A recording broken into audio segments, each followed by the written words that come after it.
Assalamualaikum warahmatullahi wabarakatuh. Welcome back to my YouTube. Bersama saya kembali Putri Wulandari dengan NIM 2120202118, mahasiswi Universitas Islam Negeri Raden Fatah Palembang, Fakultas Ilmu Tarbiyah dan Keguruan, Program Studi Pendidikan Agama Islam. Video ini saya buat untuk memenuhi tugas dari Bapak Dr. Muhammad Isnani SAG MPD selaku dosen pengampu mata kuliah Pengembangan Media dan Sumber Belajar. Pada video sebelumnya kita telah membahas mengenai apa saja alat bantu dan media pembelajaran yang biasanya digunakan dalam proses pembelajaran pendidikan agama Islam di kelas. Nah, pada video kali ini saya berkesempatan untuk mempraktekkan bagaimana peran alat bantu dan media pembelajaran dalam proses pembelajaran pendidikan agama Islam di kelas. Materi yang akan saya sajikan yaitu materi pendidikan agama Islam kelas 8 mengenai sholat qasar. Alat bantu yang akan saya pakai yaitu papan tulis interaktif dan medianya menggunakan buku pendidikan agama Islam kelas 8. Langsung saja kita simak videonya. Let's go! Assalamualaikum warahmatullahi wabarakatuh. Waalaikumsalam warahmatullahi wabarakatuh. Apa kabar anak-anak? Baik Ibu, alhamdulillah. Alhamdulillah baik ya. Sebelum kita melaksanakan proses pembelajaran, ada baiknya kita melafazkan basmalah. Bismillahirrahmanirrahim. Nah, kemarin kita telah membahas mengenai sholat jamak, baik itu takdim maupun takhir. Nah, hari ini kita membahas tentang sholat qasar. Nah, sholat qasar ini lanjutan dari materi dari sholat jamak, baik takdim maupun takhir. Kenapa sih kita penting membahas mengenai sholat qasar ini? Nah, karena ketika kita berada di kondisi yang tidak memungkinkan untuk sholat, maka kita boleh melaksanakan sholat qasar.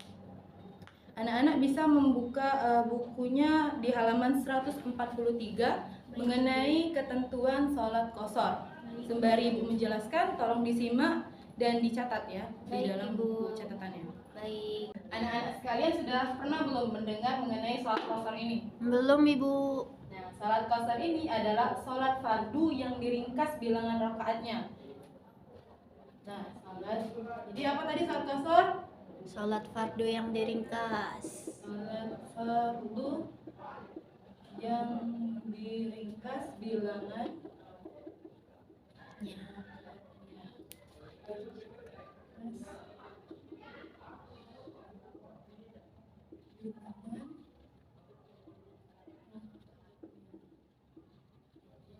Dari kelima sholat fardu ini, yang boleh diqasar ini hanya ketiga sholat, yaitu ada sholat zuhur, asar, dan isya. Nah, kenapa sholat maghrib dan sholat subuh itu tidak? Karena bilangan rakaatnya tidak bisa lagi diqasar atau diringkas. Nah, ini kan zuhur 4 rakaat nih. Ya. Nah, bisa diqasar menjadi 2 rakaat. Jadi hanya bilangan sholat yang 4 rakaat saja yang boleh diqasar.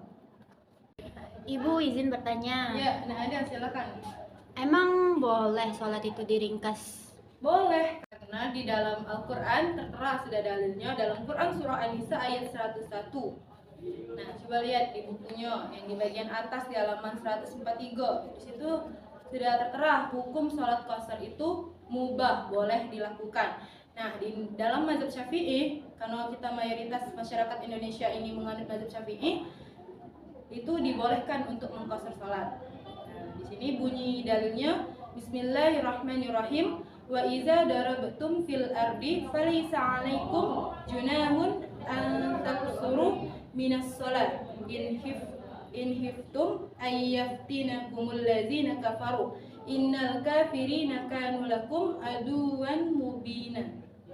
Nah, artinya, dan apabila kamu berpergian di muka bumi, maka tidaklah mengapa kamu mengqasar sholatmu.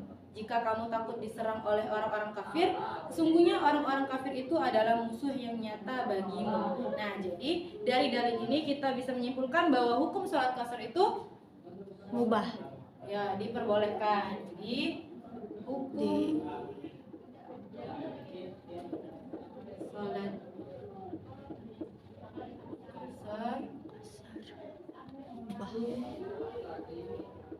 Nah, hukumnya mubah, tapi jangan karena hukumnya diperbolehkan jadi nak ngekosor sholat terus. Itu tidak boleh, karena di dalam mengkosor sholat itu ada syarat sah yang harus kita penuhi. Nah, syarat-syaratnya ini ada 6. Yang pertama, ntar ya, ibu tulis dulu ya. Iya, Bu.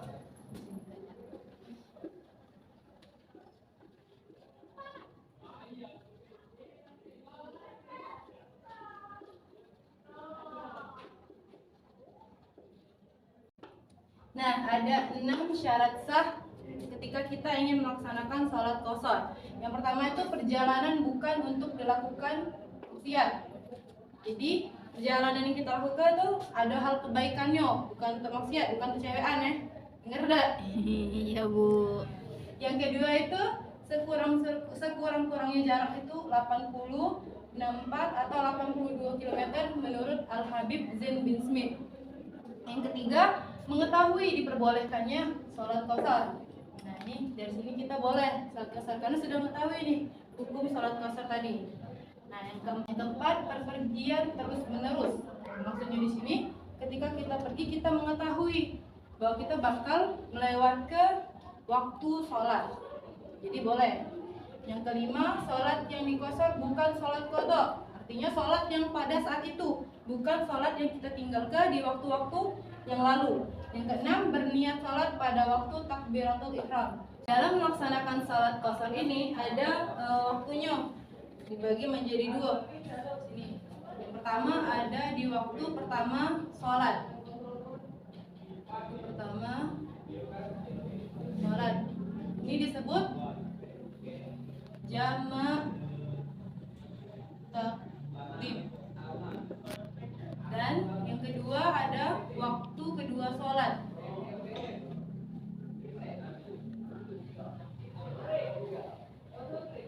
Jamak takhir. Nah, karena ada 2 waktu dalam sholat qashar ini, maka niatnya juga berbeda. Pada jamak takdim, waktu pertama sholat. Nah, sini coba kita baca niatnya ya. Usolli fardhu zuhri rak'ataini qasran majmu'an ma'al asri jama'a taqdimin mustaqbilal kiblati adaan lillahi ta'ala. Nah, pas sudah salat zuhur ini niatnya. Pas salat asar kita ganti jadi zuhur ini asri, dan yang asri ini kita ganti jadi zuhuri. Kalau itu di jamak takdim, salat zuhur dan asar dan zuhur sebaliknya. Nah, untuk salat maghrib dan isya maka yang diganti zuhri ini jadi maghribi salasa rokaatin. Kalau rokaat ini kan untuk 2 rakaat, karena salat maghrib tadi tidak boleh diqashar.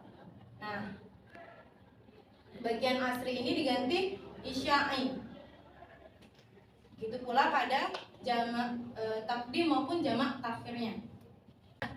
Untuk kelengkapan niatnya di situ di buku sudah tertulis pada halaman 146 sampai 148. Di situ anak-anak bisa baca ya secara lengkapnya. Karena ini cuma satu niat saja yang Ibu tuliskan di papan tulis. Pelaksanaan sholat qashar ini, yang pertama itu syarat ke-6 ini harus terpenuhi, syarat sah biar bisa melaksanakan sholat qashar. Jadi yang pertama syarat.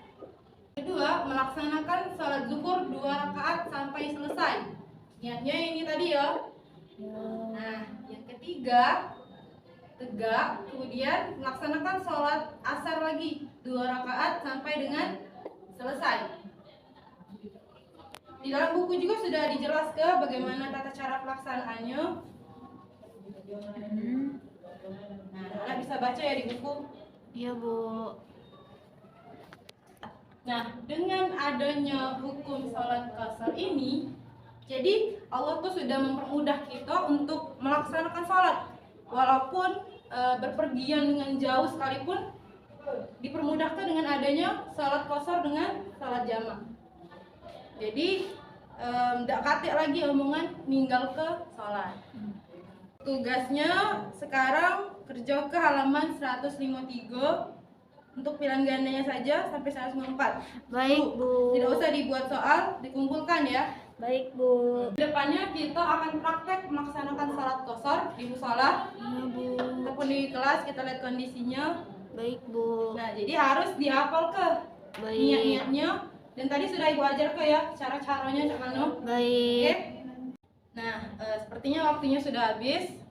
Tugas tadi tolong dikumpulkan di meja Ibu kalau sudah selesai ya. Baik, Dan Bu. tugas praktek tadi tolong diingat, tolong dipelajari, dan Ibu harap kalian bisa melaksanakannya. Baik, Bu.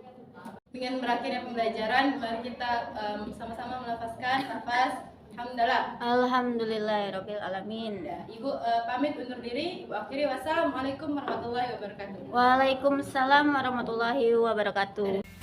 Sekian video praktek proses pembelajaran pendidikan agama Islam di kelas dengan menggunakan alat bantu dan media pembelajaran.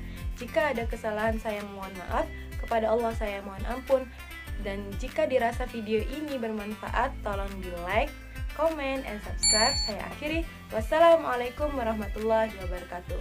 Bye.